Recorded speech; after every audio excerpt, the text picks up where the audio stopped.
So, sasakay po tayo ng ganito. Sa Jollibee lang ang kaya natin.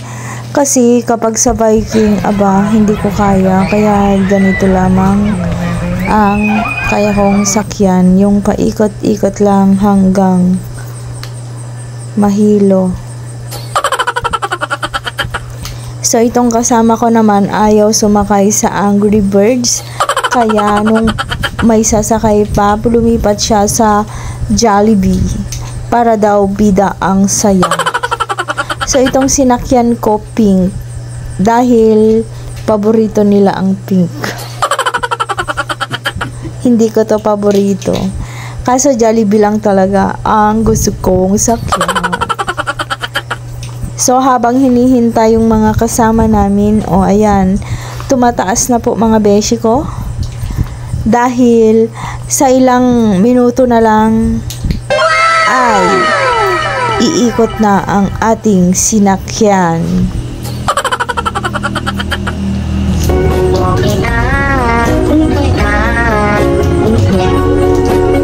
Ang hirap palang maging bata dahil kailangan mo pang sumakay ng ganito para mag-enjoy.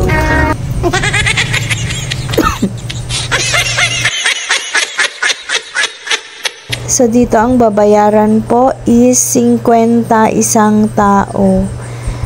Sa isang sasakyan, 2 na ang pwedeng sumakay pero depende kung gusto nyo ng solo-solo. Yung mga kasama ko dito, green ang pinili. Sa akin naman, pink. So, ganito lang po siya hanggang matapos. Umiikot-ikot lang.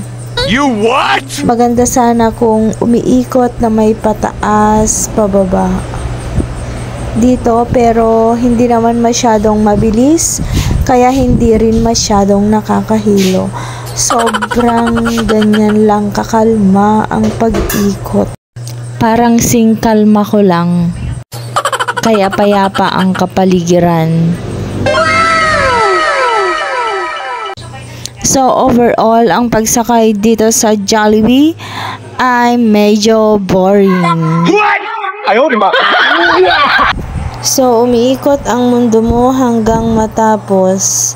Kaya kung gusto nyo ring itry na umikot ang mundo nyo, sumakay na kayo.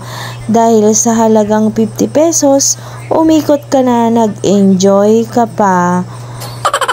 Hanggang sa susunod, bye-bye!